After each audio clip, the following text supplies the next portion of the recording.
Hello again, my name is Adam St. John. I'm a fire protection engineer with the Bureau of Alcohol, Tobacco, and Firearms out of the ATF Fire Research Laboratory. In the first video installment, we talked about Mark Falkenhand and his line of duty death with Baltimore County Fire Department and how ventilation flow paths affected the final outcome of that incident. Now today we're going to look at 3 other line of duty death incidents, and we're realizing as engineers and as scientists that these flow paths have been killing us for quite some time. They're very dangerous, but we know how to recognize them now, and we know how to address them tactically. So we're going to look at these other incidents in detail and analyze these flow paths. So the first flow path incident we're going to look at is from quite some time ago, 1999, the Cherry Road incident out of DC. It killed 2 firefighters and severely injured another firefighter. This was certainly a flow path issue. It involved ventilation, and we're going to talk a lot about ventilation and how to properly conduct ventilation. And the key is coordination. We want to wait to ventilate until we have a means of putting water on the fire, a means of absorbing the energy that's released by that fire. Leisure World happened in 2005 here in Montgomery County. We had a firefighter get burned in that incident. That was also a flow path issue. We had an opening low in a basement level apartment, and we had an opening into the stairwell. That firefighter was burned in the stairwell as a result of that flow path. Did we use the terms flow path back then? We were just starting to, but now we really understand how these flow paths develop, how they work, and how to address them tactically. We'll look at the San Francisco line of duty death, and this was another basement firefighter. Again, 2 firefighters died in the stairs with full PPE with a charged hand line, and they were never able to call a mayday. So what happened in that incident? In the San Francisco incident, it was a single pane of glass that failed as a result of the fire that meant the difference between life and death for those 2 firefighters. We already looked at Baltimore County. We'll take a look at Prince George's County. That report was released recently. What happened to those firefighters? Again, a working basement fire. They were burned near the stairwell, working on the floor above. Another flow path issue. At this point, it's a broken record.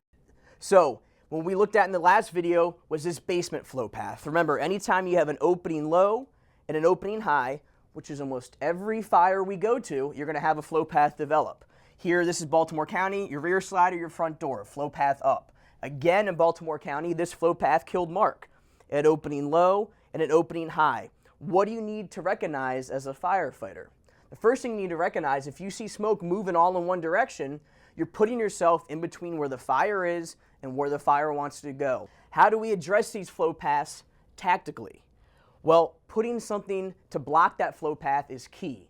We'll look at a few cases ATF has investigated where we've used doors and where firefighters have used doors, and UL has evaluated doors to see how will these protect us. If you block that flow path, then you limit the amount of oxygen to that fire, the fire size decreases, and you can protect yourself for a significant period of time. We'll also talk a little bit about vent, enter, search. So, a quick overview of these 3 line of duty death incidents. The first one was Cherry Road. It happened back in 1999. It killed 2 firefighters, firefighter Phillips and firefighter Matthews. Both firefighters were caught in a unidirectional flow path at the top of the basement stairs. These photographs are from the DCFD report, and it looks a lot like Baltimore County. That's not a coincidence. This is side Charlie of the building. This is the basement level. We see lots of fire. We see no smoke. Why? This is the inlet. It's down low. This is the outlet on side Alpha, the front of the building. We see floor to ceiling smoke. This is the outlet. Do we have extremely high temperatures? Absolutely yes. Do we have lots of fuel? Absolutely yes. Do we see any flames? No. Why? Because by the time the flames make it throughout the entire building, by the time the heat and the smoke make it that far, they run out of air. So we have temperatures that are approaching flame temperatures, upwards of 1,000 degrees, but we don't have flames. So if you're in this environment, you enter, there's 0 visibility, the environment changes, the temperatures increase, but we don't see that visual indication. These guys, 2 crews at the top of the stairs with 2 hand lines, and they burned to death almost in place. We'll look at that. We'll understand why. The next incident, we're talking almost a decade later, over a decade later, it was a very similar incident. 2 firefighters were working above a working basement fire, and one window changed. The ventilation changed. The fire broke out a window on the fire floor. The flow path changed, flowed around them, high velocity, high temperature gases. It killed these 2 firefighters. We'll look at that in detail. The final incident we'll look at is Prince George's County, 57th Avenue. It happened in February of 2012, and 2 firefighters severely burned. These firefighters almost died. We talk a lot about our gear, our PPE. Why does it have to be so good? Is it too good? And the answer is no, at least in my opinion. These firefighters, if they didn't have such good gear, they would have died in this incident. So we'll talk about what happened here. Again, they're working above a basement fire. They create a ventilation flow path. They're caught in those conditions. In this case, they put out the fire during the Mayday situation and conditions improved. That's a key piece of information we haven't had before. So again, in this case, they are caught in a unidirectional ventilation flow path from the basement. So these are 2 examples of ventilation flow paths. These have flames coming out in one direction, unidirectional flow from the floor to the ceiling. Now, no firefighter would enter a situation like this where the flames are coming out. Now, this is the exact same vent 10 seconds earlier. I think a lot of firefighters would enter this situation. Right now, it's just smoke from floor to ceiling, but 10 seconds after this photo, it turns into this, which gets a little bit more ventilation. So we'll go over what to do about these, some tactical considerations as well. Let's start off by looking at Cherry Road. This happened in 1999. It killed 2 firefighters, experienced firefighters, from Engine 10 and Engine 26 in DC.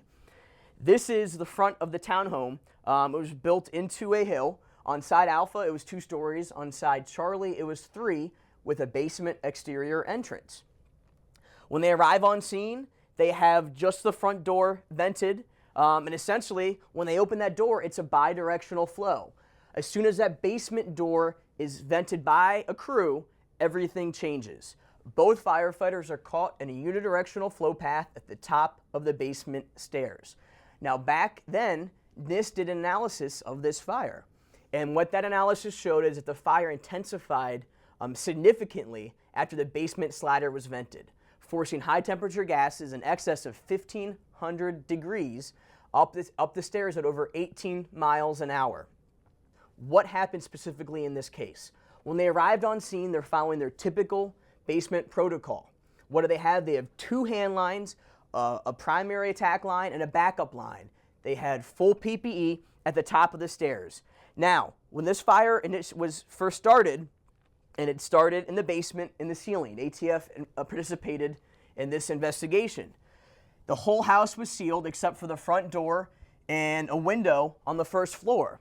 So when they arrived on scene, there was smoke from floor to ceiling, like we always see, and this fire was ventilation limited. What does that mean? We talked about it before, but when the fire starts, it produces smoke. When that smoke fills the room from floor to ceiling, that fire begins to starve for oxygen. When we arrive on scene and we ventilate, we're giving a fire that has plenty of fuel, plenty of heat, the third leg of that fire triangle, ventilation.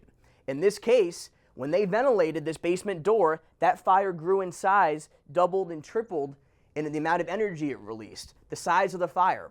The more we vent, the bigger the fire is going to get unless we put water on it. In this case, they vented and the temperatures increased dramatically. We cannot ventilate a building until we're ready to absorb the energy released by that fire. Back to this incident. They pop the front door, they make their way to the top of the stairs. When they open that door, they have bidirectional flow. What does that mean? Well, we have a fire in the basement, but in order for that fire to get air, the air comes in along the floor, which we always see. The smoke's coming out the top, air is coming in. You have 2 flows competing for one opening. It's that bidirectional flow. It's inherently inefficient. What do I mean by that? In order for this fire all the way in the basement to get air, it's got to travel through the front door, all the way down the stairs, around the corner to this fire. That fire reacts to that little bit of oxygen and releases heat. That heat travels all the way back upstairs and out the front door. Limited oxygen, limited fire size. Are they hot? Certainly. Can they see anything? No. But they're in a situation that's okay because this cold air is also coming in along that floor. The idea is the same SOP we had in Montgomery County until just a few months ago. is that they're going to hold the fire at the top of the stairs. So what happened? Remember, this fire, the only thing it's missing is ventilation. Plenty of fuel, plenty of heat. They have a hand line standing by here and a hand line standing by right behind them as well. So we talked about the smoke layer being from floor to ceiling. The fire size is determined by the amount of ventilation. Venting does not equal cooling in almost every fire that we run. If the smoke layer is from floor to ceiling, and we'll talk about this a lot more in the third video, the more you vent, the bigger the fire is going to get unless you put water on it. And you do have a certain period of time, a certain grace period, depending on a number of factors. We'll address all that in the third video. But what happens in this case? In this case, a crew on side Charlie ventilates half of the rear slider. They break that glass, and then they break the other glass, the other pane of glass on that basement level. When they do that, they give a fire that's starved for ventilation and opening down low. And now you have a large opening down low right near the seat of the fire. The fire is going to respond to that. It's going to give off a lot more heat. So now that we ventilate the basement, we had a small fire. Now we have a lot more air coming in. We have a lot more fire, and that flow changes. So now our outlet, which we said is almost always up high, is basically the firefighters are in between where the fire is and where the fire wants to go, following that outlet. Now the question is, if you're in this situation, why don't you realize that you're in a bad spot? Why don't you open that hand line? Why don't you call a mayday? Why don't you leave? And the answer is, a lot of times, just like we saw in Baltimore County, you don't see the flames. You enter, it's a working fire, you have zero visibility. We're all used to that. But now, this fire size increases. When they vented this rear slider, they saw the fire increase, but they never said anything on the radio. So this crew, when they entered, had zero visibility. They still have zero visibility, but they're in temperatures in excess of 1,000 degrees. So they sit there. They don't realize they're in a bad situation. From floor to ceiling, you're talking 15 miles an hour. We talked about what we called convective heating.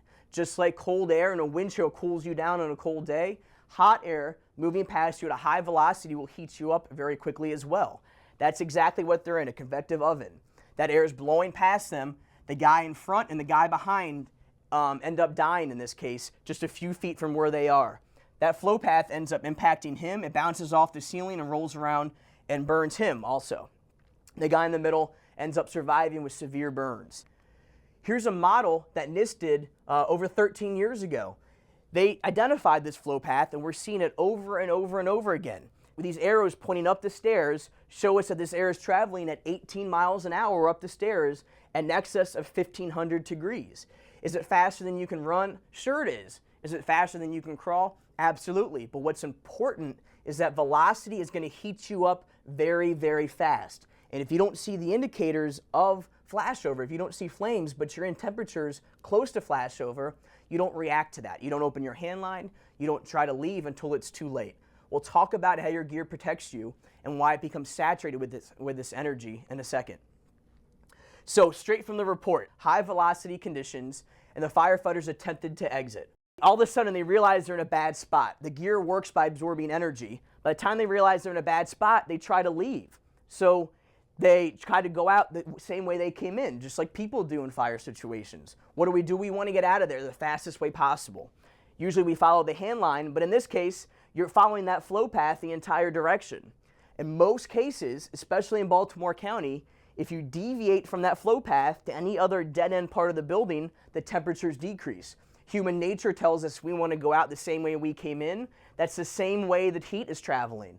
That's the flow path. You're following the flow of that hot air. So NIST, back in 2000, identified with these flow paths that they're extremely high heat, they're high velocity conditions. These firefighters had full PPE, a charged hand line, and they collapsed within feet of where they were. We're going to see this again in San Francisco.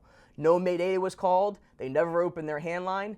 They never pushed an orange button, and we'll go over why. Their gear was saturated with energy. It hit them all at once. We'll talk about that. This is currently the weakest link in a lot of situations. Our means of sight, our means of seeing, and our thermal protection of our lungs. Our respiratory system is often the first thing to go. It's the weakest link in our PPE. We'll talk about why and what we're doing to change that. In this case, there's indications of facepiece failure, and we'll see that a lot in these cases. Mark Falkenhand, the first thing that went was his facepiece. That was the first thing that killed him. We were able to show that with a medical examiner. Moving on from DC, let's look at San Francisco. This happened 12 years later. It was also a double line of duty death.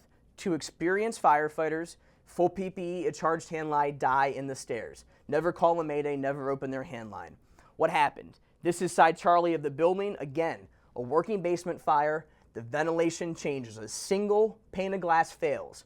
What does this mean? It means you might run 9 basement fires, and out of all 9, that pane of glass stays intact. You're going to make those stairs. It's going to be a hot fire, but you're going to put that fire out.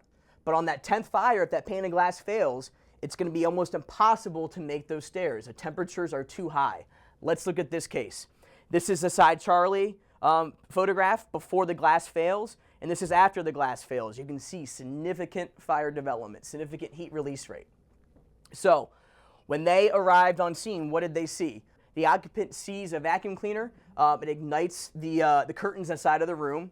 They try to put it out. They call 911. This is a photograph. You can see the garage doors open, very light smoke showing. Does anybody think that this is going to be a fire that's going to kill 2 firefighters? Absolutely not. You can see on side Charlie, the back side of the building, very light smoke showing, and the fire actually starts over here in the corner of this room. We look inside, there's smoke from floor to ceiling. This fire is ventilation limited. Most of the fires we run are ventilation limited. When that smoke layers from floor to ceiling, venting does not equal cooling. The more you ventilate, the bigger the fire is going to get. So the entrance level is on this level here. You go down the flights of stairs to where the fire started. We have that inefficient bidirectional flow. In order for the air to vent this fire down here, it's got to go all the way down the stairs, and then it heats up that air, it comes all the way back up. It's relatively inefficient. So what happens in this case? When the fire starts, that smoke fills the entire room. The fire becomes ventilation limited. The fire size is determined by the amount of air it has. That air has to come all the way through the garage, down the stairs, it becomes heated up, just like Cherry Road. So they pull their hand line, they start advancing down the stairs, and then one thing changes. In this case, it was the fire venting the glass itself. We can say, hey, we'll just tell our crews not to vent in a basement fire situation, and that's great if you're trying to make those stairs, but the fire can induce glass breakage itself. We'll talk about why in a second. So when they arrive on scene, they enter down the stairs to the sublevel 1 where the fire is, and at first they had that bidirectional flow. That means the fire size is relatively small, and that means that cold air is keeping them cool when they're on their bellies trying to make the stairs. When they're down low, the temperatures are cooler. Once that flow path changes, you can get as low as you want, and the temperatures may not be any cooler, at least not significantly cooler. So when they come down, halfway down the stairs, all of a sudden, one pane of glass fails. The difference between life and death is a single pane of glass. You can see when one pane of glass fails, the fire size increases. It responds to that ventilation. When the fire size increases, it causes the next pane of glass to fail, and then the next pane, and the next pane, and that turns that bidirectional flow into unidirectional flow.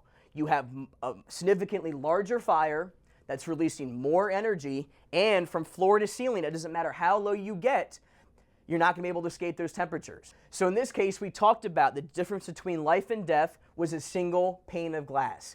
Now, as a fire protection engineer with ATF, we do lots of fire tests in our labs. We'll repeat the same test over and over and over again. We'll use the same fire, the same fuels, the same room, the same model of glass, and we'll see that the times it takes for the glass to fail will change significantly. So if you're entering a basement fire, going down the interior stairs, and there's a pane of glass for an entrance down low, the difference between life and death, in your case, can be a single pane of glass. The best place to attack that fire is going to be from the lowest point, the inlet to that fire. So the question we always get is, hey Adam, you're saying always use an exterior entrance. What if there isn't an exterior entrance? Sometimes we have basement fires where there's no way, there's no window, there's no door to get down there. Well, if there's absolutely no means of ventilating the basement other than coming down the stairs, and you can't have that unidirectional flow. If this is blocked, then the only way for air to get down there is through the stairs. So we'll look at this case. Back to San Francisco. Prior to glass failure, this is straight from their report. You can see there's smoke from floor to ceiling. They make their way down the stairs. The glass begins to fail. The heat release rate increases and causes the next piece of glass to fail, and the next piece and the next piece. They're in the stairwell when this happens. You can see a minute and 45 seconds after the first pane of glass fails, the entire room is fully involved. Looks again like Baltimore County. It looks again like Cherry Road. What do we see? A lot of flame in the back, because that's where burning is occurring. That's where our fire triangle exists. As you work your way along that flow path, you consume the oxygen, so you have a lot of heat, a lot of fuel, but not a lot of air. If you're in that stairwell, you may not see these signs of flashover that we're typically used to. We may not see rollover. You may not even see flames at all, but you're in a very bad spot. Your gear becomes saturated. This is that bidirectional flow that's inefficient. Air comes all the way down, fuels that fire, comes back out. That fire size is small. After that window breaks, this is what we see, the exact same point in time. A lot more smoke produced. Why? Because we have air coming in the back, smoke coming out the front, just like we saw in Baltimore County, just like we saw on Cherry Road. Let's take a look at the actual stairwell from the case. You can see a lot of thermal damage, but not a lot of fuel. Why is that? All of that energy is coming up from the room on fire below. Nothing in the stairwell is actually burning. It's the gases released from the unit that's on fire. So this was a basement fire, and we know the best way to attack these fires is putting water in the seat of the fire from the inlet. They were inside the stairwell, a charged hand line, full PPE, and they didn't realize they're in a bad spot, probably because they never saw flames. We need to recognize that these flow paths exist and attack these fires from the inlet whenever we can. The difference between life and death is a single pane of glass. Let's look at Prince George's County, Maryland. This happened in February of 2012. 2 firefighters almost died. They were caught in unidirectional ventilation flow path from the basement. It's a broken record at this point, and we need to start thinking about these situations and predicting them. What happened in this case? This is straight out of the report. Shortly after arriving, firefighters forced the front door of the structure, which immediately changed the fire's flow path and fire dynamics by adding a ventilation opening above the fire. This is a picture when they arrived on scene. We know it's a working basement fire. We see fire coming out of a window on side Bravo. The fire was very intense, that it made it difficult to walk between the two buildings. We need to recognize as firefighters that if we open that front door, we're creating an opening above the fire, and we're going to create a flow path. This is something that we need to teach people and get through, because we know there's an opening down low. In this case, there's an opening here, and there's also an inlet downstairs. When we open that front door, we're going to make an outlet. So firefighters entered the structure through the front door, placing themselves above the basement fire and its outlet flow path, which is now the front door. Why is it the outlet flow path? Because it's up high. In this case, wind supplemented that flow path, but the outflow is always going to be through that higher opening. When they arrived on scene, they identified a working basement fire. Their SOP is similar to a lot of other SOPs where they are thinking that they're going to stop the fire, they're going to prevent extension up the stairs by closing the door, advancing with a hand line, protecting a search. We'll talk more about basement tactics in a second. So what happened in this case? The truck crew goes through the front door. One of them does a right-hand search, the other one does a left-hand search. By the time they make it to the door, to shut the door, that's their intentions, they realize the door is burned off. At that point in time, they're experiencing very high temperatures. Why? Because they have a basement fire, a working basement fire. They ventilated a lot. When they opened the front door, the ventilation increased. You have that inlet out back, and all that energy is traveling through the building now. They're putting themselves in the outlet of that flow path, putting themselves between where the fire is and where the fire wants to go. When that happens, that flow path actually causes that door to slam shut. When that happens, these firefighters become trapped inside. One firefighter bails out the window here. The other firefighter is trapped in the back. Meanwhile, inside Charlie, the fire in the basement was burning unchecked until an engine company entered the basement from the rear of the structure and began putting water on the fire. Now, in this case, and this question comes up a lot in Mayday situations, we'll talk more about basement fire tests in a second, but everything that UL has done and everything that we've seen, when you put water on the seat of the fire, the temperatures decrease throughout. They have tried time and time and time again to push flat fire, to influence fire spread with a hand line, and they can't do it. When you apply water to the seat of the fire, the temperatures drop throughout. Now, in this situation, they attacked this fire from side Charlie as this firefighter is trapped upstairs. Temperatures decrease throughout the house by all indications. So when they do that, fire isn't pushed up the stairs, things certainly don't get any worse, and this firefighter is eventually pulled out through the front. Severe, severe burns. We'll talk about facepiece failure and PPE in a second. All that we're saying throughout this entire lesson and the next video is coordinate that ventilation. We absolutely have to ventilate every fire. You can't put out a fire without opening that front door and ventilating to begin with. But we need to wait to ventilate until we have a means of putting water on the fire, absorbing the energy, because almost every fire we run is ventilation limited, and our fuels react faster than they used to. So what we're saying is coordinate that ventilation. When they ventilate, in this case up high, you're not letting the heat out. You're allowing more air to a ventilation limited fire, and that fire is going to respond. That's exactly what happened in this case. When you open the front door, you have more air flowing in, the fire size increases, the temperatures increase throughout the structure. The temperatures on the first floor increases. Why? Because the fire increases. The source of the energy increases as well. It makes sense. The way to put out this fire is not by flowing a hand line combating the flow path, because you're not cooling anything. You're not cooling the source of the energy. The source of all that energy is down in the basement. Those gases are following the flow path. By the time they get to you, they run out of oxygen. The way to prevent this flow path, to combat this flow path, is putting water on the seat of the fire, and they do that via side Charlie in this case. Now, what we see a lot in these cases, this is where the flow path is. As a human, like we said before, our instinct is to follow that flow path back out. The problem is, a lot of times, that's where the temperatures are the highest. So if we can isolate ourselves from that flow path, go to any of these other rooms, the temperatures are actually going to decrease. Why? Because it's a dead end. There's no airflow that way. The temperatures are lower. In Baltimore County, just 15 feet from where Mark died, there was a kitchen with no ventilation to that kitchen area. The kitchen was always ventilation limited. You could have opened those cabinets and eaten anything out of those cabinets because the temperatures never increased high enough because there was no air back there. So if you get out of this flow path, the temperatures are almost always lower. If you shut a door and block that flow path, the temperatures will decrease very, very quickly. The temperatures will drop. So what do we see?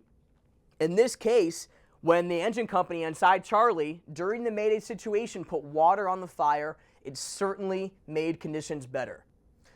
So what were the conclusions that the safety investigation team had from this incident? The first one is this: incorporate a 360-degree survey of environmental conditions as part of your SOPs. What does that mean? It means going around the entire house, figuring out where that fire is. If that fire is below grade, try to attack it from the lowest point. If you create an opening up high, you're going to increase ventilation, you're going to influence fire spread.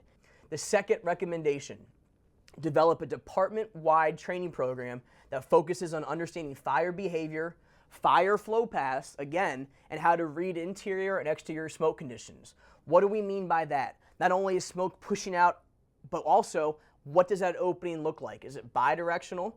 Is it in two directions? Or is it unidirectional in one direction? If it's unidirectional, that's not a good place to enter. There's always a better place to enter because you have air flowing out, so air has to be flowing in somewhere else. We want to predict fire spread better. We teach essentials, and usually we get 4 to 8 hours of fire dynamics in essentials, and that's not enough, especially for a modern fire environment.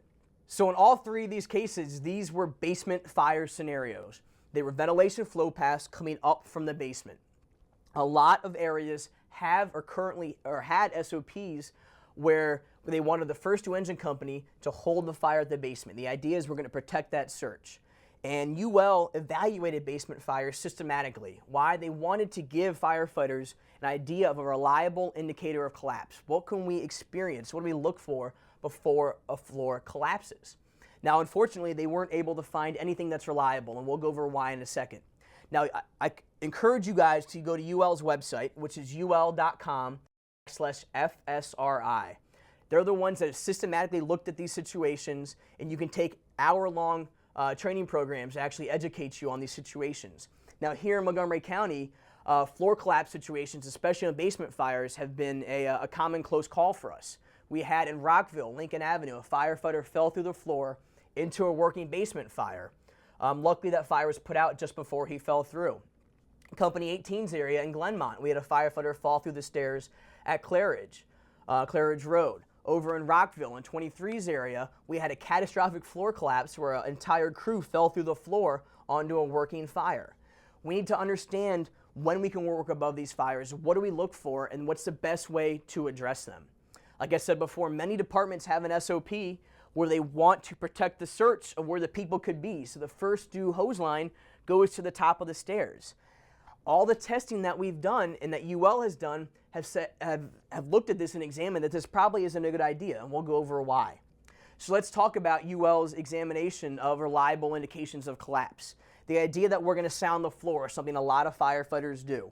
What do? Well, when we walk in, we take our tool, we bang it on the floor to determine how stable it is, how sound it is. And when we do that, we're really testing the flooring material and not the support system below. Why is that dangerous?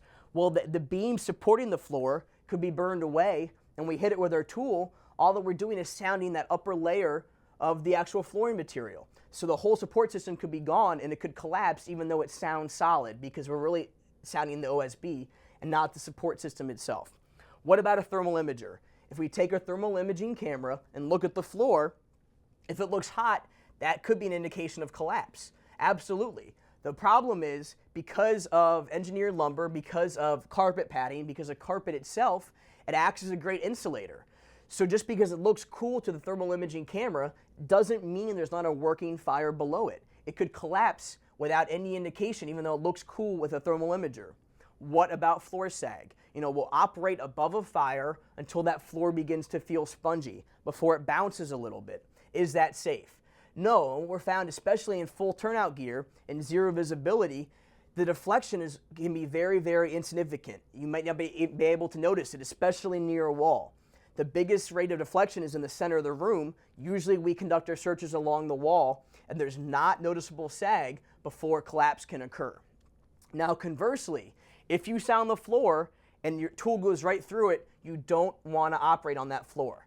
If you're using a thermal imager and the floor looks hot, you certainly do not want to operate on that floor. If the floor is sagging or spongy, you don't want to operate on that floor. All of those are true, but just because the floor sounds solid or it looks cool or it feels solid does not mean that floor won't collapse. So following that SOP, where you're working above, you're flowing your hand line above a working basement fire, there's no reliable indicators of collapse. You could fall through to that fire without being able to predict it at all. So let's talk about the SOP of actually using the hand line, staging the first hand line at the top of the stairs. This is a slide from UL's website.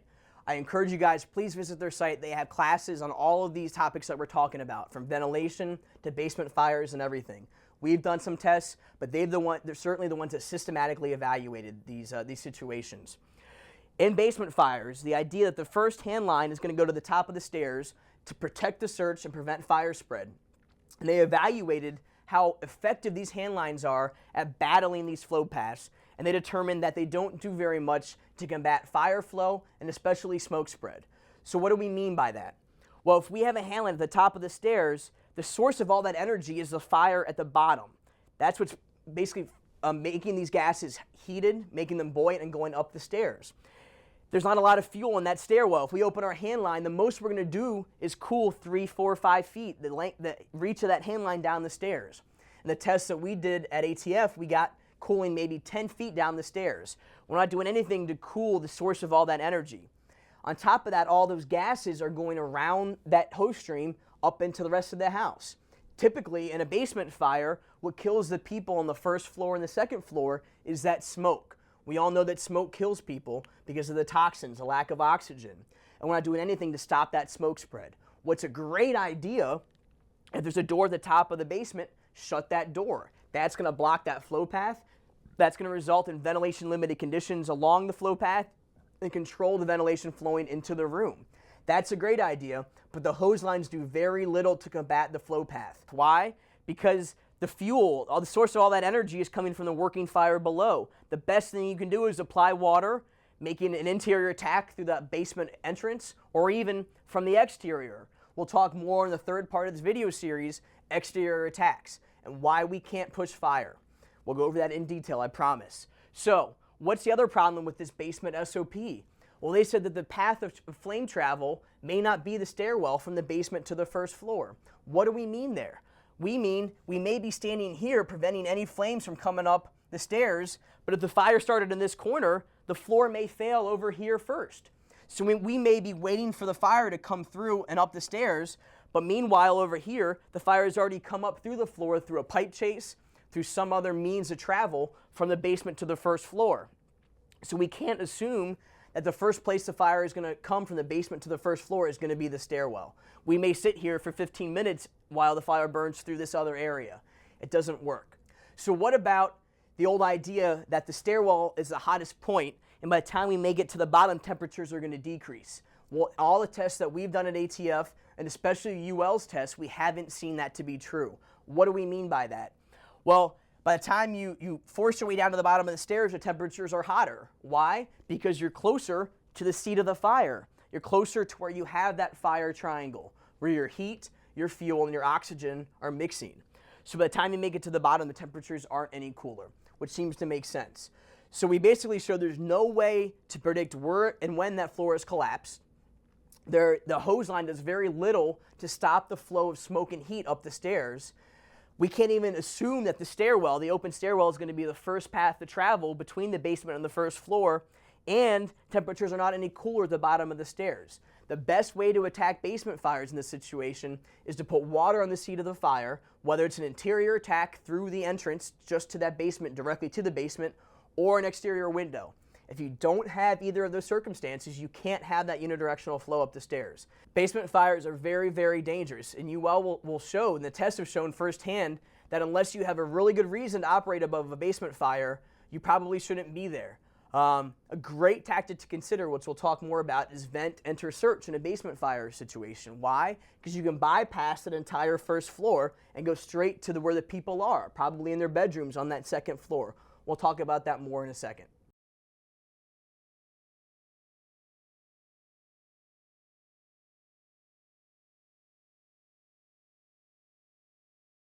We talked about ventilation flow paths, and when they're unidirectional, that they're high temperature, high velocity flow.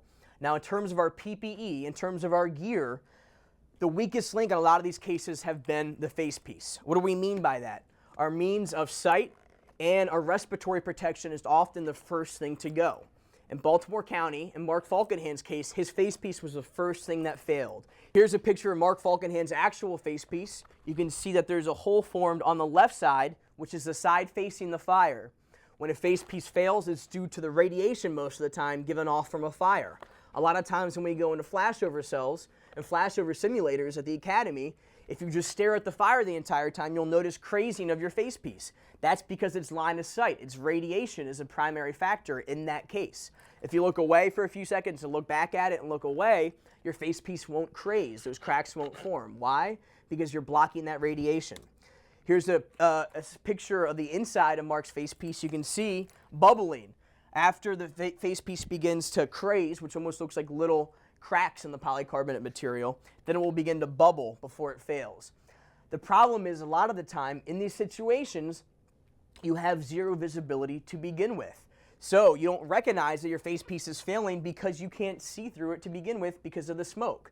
So you may be in a bad situation before you even realize it because you can't see through that facepiece. Even if you can see through it, you can't after it begins to bubble. This is the facepiece from 57th Avenue from Prince George's County. Again, the lens has softened where deep crazing occurs. On the inside of the lens, you can see signs where melting has occurred with immediate failure, which would probably follow. What does that mean? His facepiece was on the verge of failure in that case. What about Cherry Road? In Cherry Road, firefighter Phillips was found face down without his facepiece on. His cylinder was empty, and the facepiece was not attached to the regulator. They think in this case, his facepiece began to melt and he took it off.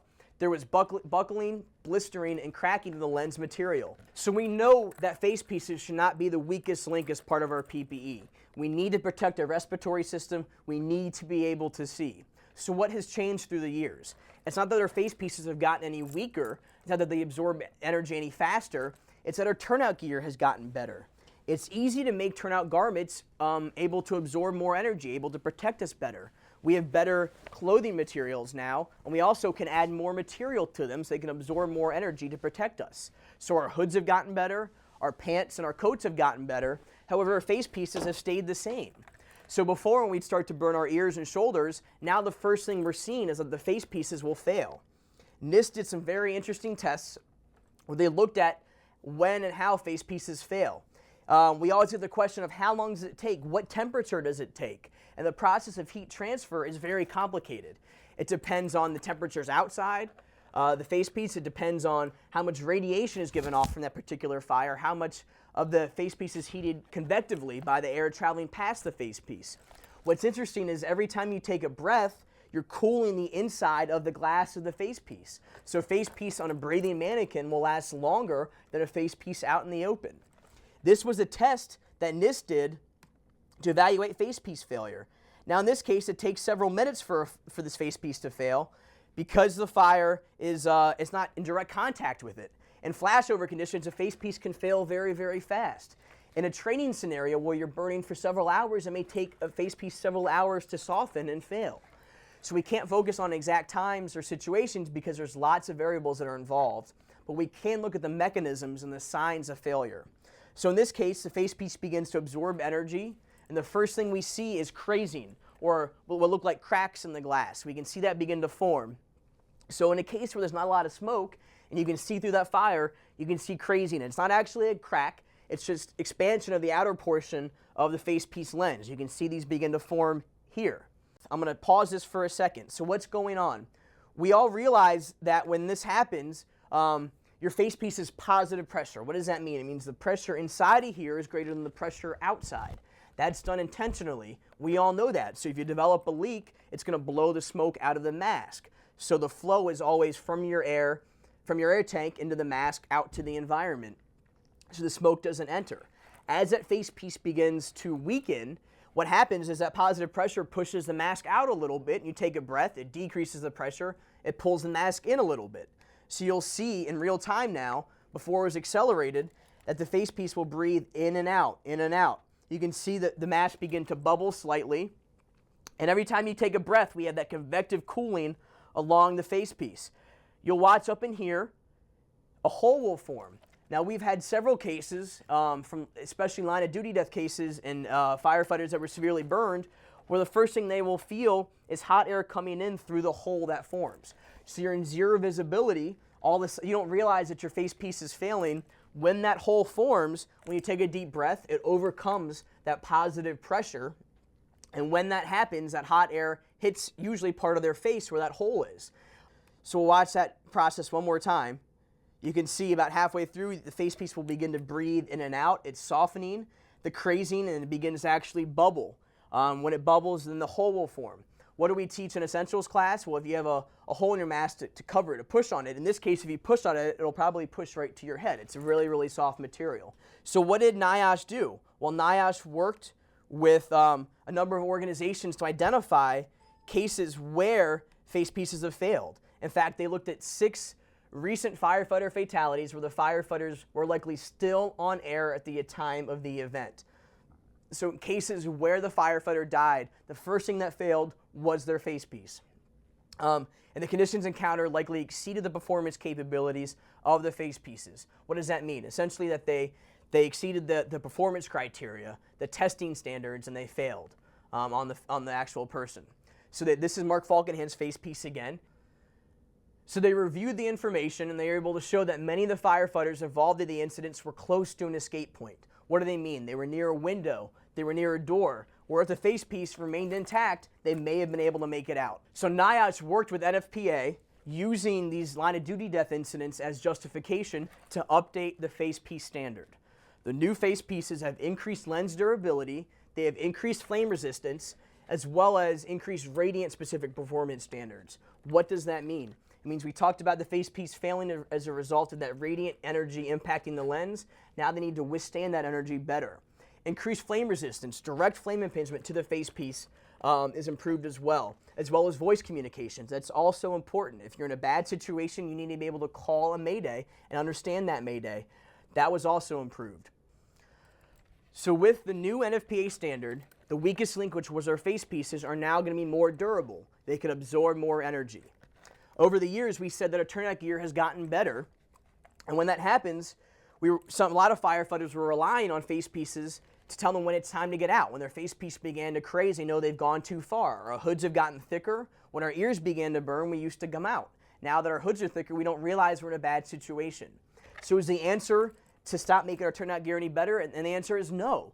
If those firefighters in Prince George's County didn't have really good turnout gear, they probably would not be alive. We need our gear to be able to protect us when we're in a really bad situation. So what's happening, especially in these flow path situations? Well, our turnout gear works by absorbing energy. And basically, after a certain period of time, that gear becomes saturated with energy. There's what we call a thermal lag between the outer layer of the gear and the inner layer, which is up against our skin. It's designed to absorb energy at very high temperatures for a certain period of time before it hits our skin. But if we don't realize we're in that situation in 1200, 1500 degree temperatures, then we don't know to get out when that energy transfer process starts. What are we talking about? Well, here's the fire. Here's that outer layer of our gear.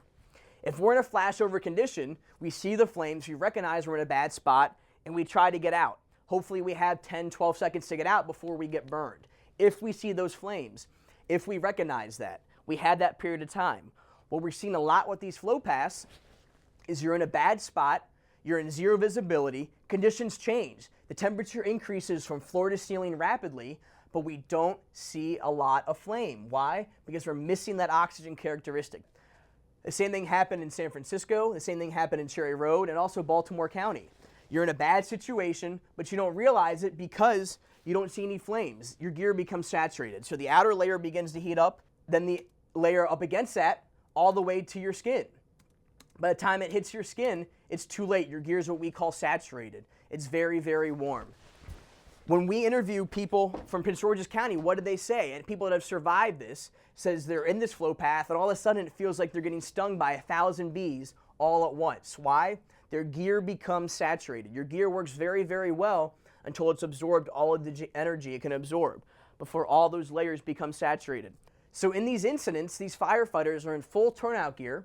They have charged hand lines, they have radios, but they never call maydays. Why? We talked about it before. A lot of times they don't see evidence of flames. They're in very, very high heat conditions, but they don't see any flames. You read witness statements from people who've been involved in these incidents and have survived. What happens? They said all of a sudden it feels like being stung by 1,000 bees all at once. All that energy is soaked into the gear. It hits you. This is 1,000 degrees, then the next one's 1,000 degrees, the next one, the next one, the next one up against your skin, and you start to get burned. As soon as you start to get burned, it happens very, very rapidly because you're in a bad situation to begin with. You make it a few steps. Usually when you make it a few steps, you continue to be in that flow path. You don't have time to push an orange button on your radio. You don't have time to open the hand line. All you want to do is get out of there. Why? Because you're burning through your gear. And when you follow that flow path all the way along, you're staying immersed inside of that saturated environment. Your gear is very, very warm. It can't absorb any more energy. So in these situations, people are making it a few steps, and then they drop where they are. Why? Their gear can become saturated all at once. All they want to do is get out of there. They follow that flow path the same way they went in. Let's talk a little bit about Cherry Road and how this applies in that situation. So these firefighters are wearing full turnout gear. They're at the top of the stairs. When they enter from the outside, their gear is relatively cool. They have that bidirectional flow path. That cold air is flowing past them the entire time. Just as hot air heats you up faster, when you have that cold air flowing past you along the floor of the fire, it's pulling away some of that energy from your gear. So when they enter, basically they have zero visibility. The temperatures inside of that house are certainly warmer than the outside. That heat transfer process begins. They have zero visibility. They're at the top of the stairs. When that basement door is broken out, that basement slider, the temperature begins to increase. The visibility remains zero. Why? Because there's no air at the top of the stairs. There's incredibly high temperatures, but no flames. That's when that heat transfer process begins. They enter zero visibility, the flow path changes, they still don't see anything. So the outside of their gear begins to heat up.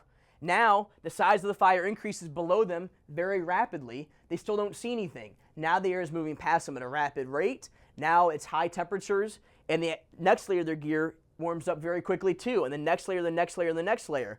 They still don't see any flames. There's no oxygen there. So by the time it reaches the skin up against the gear, it hits them all at once. You start to realize they're getting burned. It happens very, very rapidly.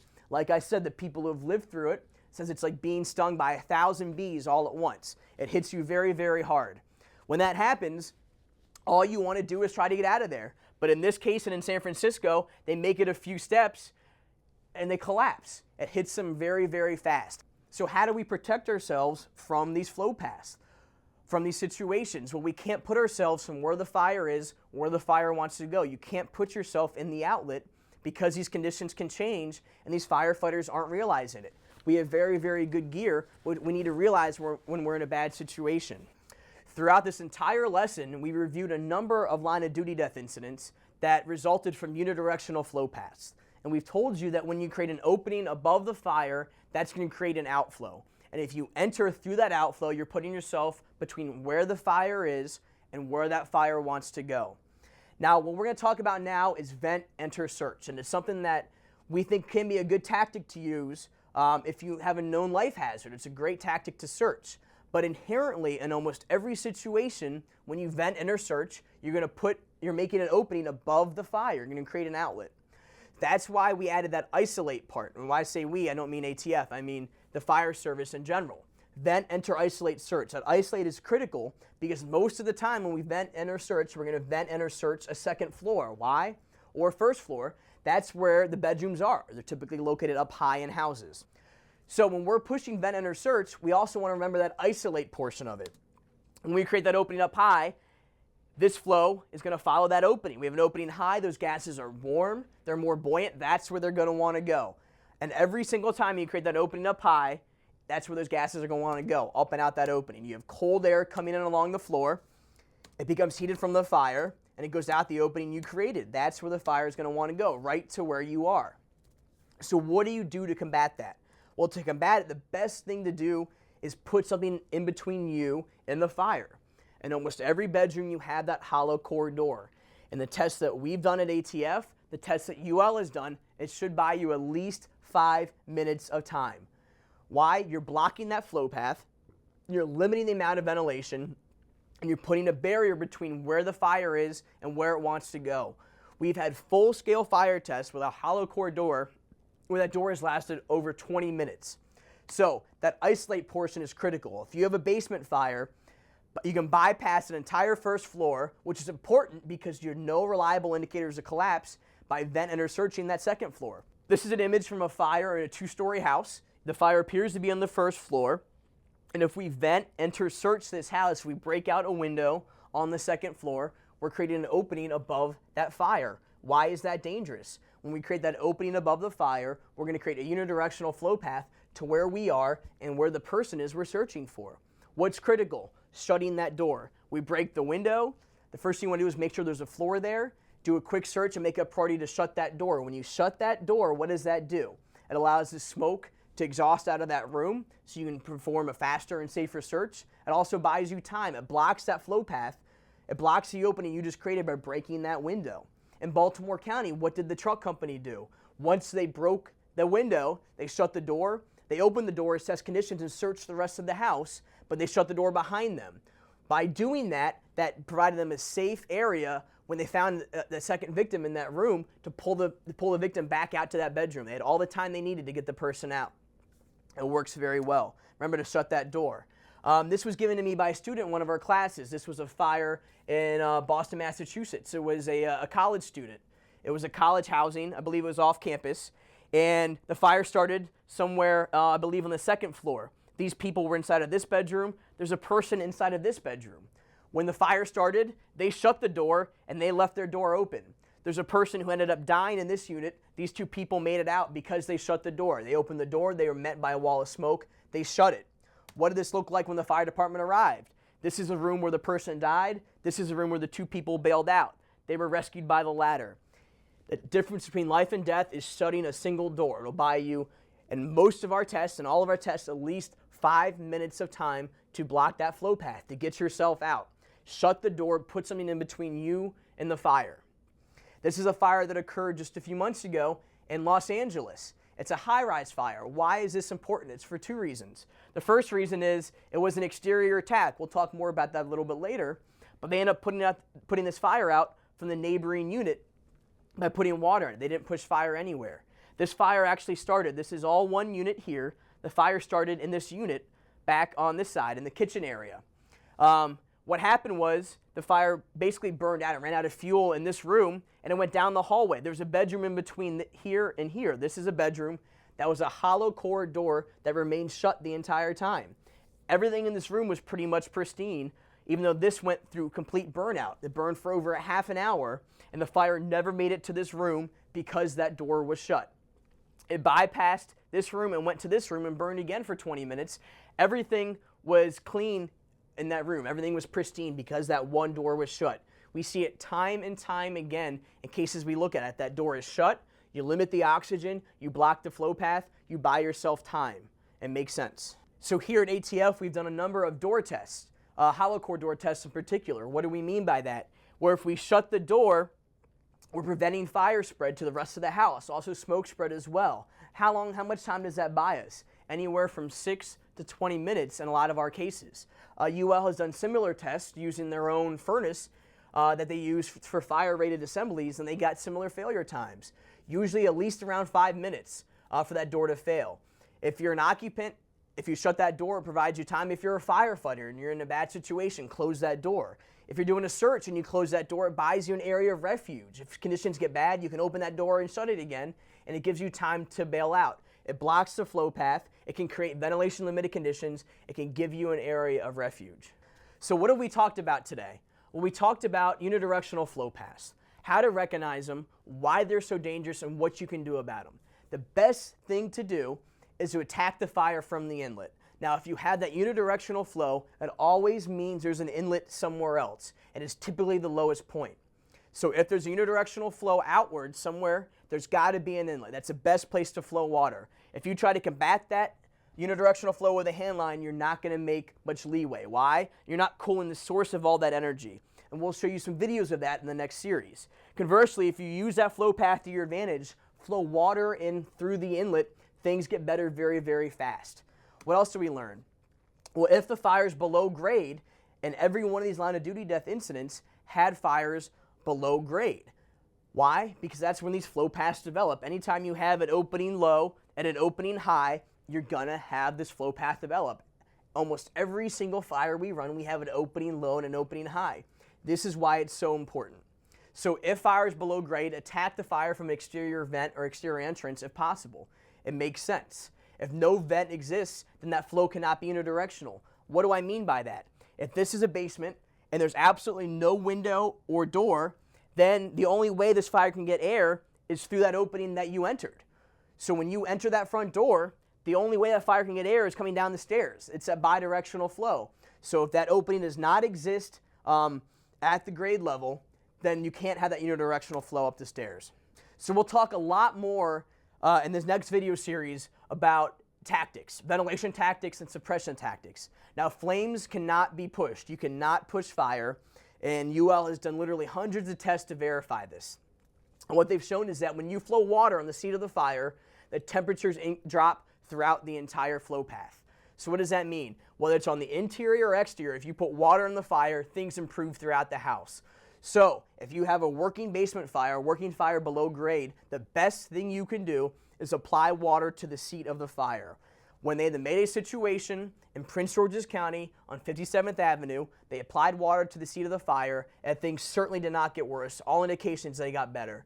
And every test that UL has done, the same thing has been true. If you put water on the seat of the fire, things get better throughout. What are we going to talk about now? Well, we've talked about unidirectional flows, smoke and flames. You have to compartmentalize yourself. Close the door, try to get out of that flow path, whether it's in a dead-end room, and call for help early. If things start getting worse, if the smoke is very, very turbulent, if it's moving past you at a high rate, you can open your hand line to cool things. It's probably not going to put out the fire, but if you absorb the energy, things will get better. You need to block that flow path. Put a door between you and the fire.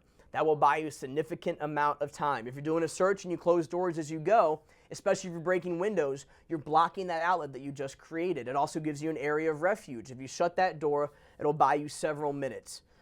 So we've learned that the majority of the fires that we run, or with ATF that we investigate, they're ventilation limited. If that smoke layer is from floor to ceiling, the more you ventilate, the bigger the fire is going to get. Always, always, always, unless you put water on it. So in this video, we've talked a lot about ventilation flow paths, a lot about ventilation limited fires, and a lot of science. We're going to apply all of these concepts with actual fire tests in the third video. It's going to be a lot of actual tests, a lot of actual fire scenarios where we illustrate horizontal ventilation, positive pressure ventilation, as well as interior attack versus exterior attack. So all these concepts that we've applied, all these scientific concepts, we're going to see firsthand. And that's when we really start to sink in. That's when we understand the information. So I wanted to thank Steve LODD, Chief Steve LODD, one more time for having me out here, as well as ATF. And I'll see you guys in this third video where we'll tie all these concepts together into one final product. Thank you very much.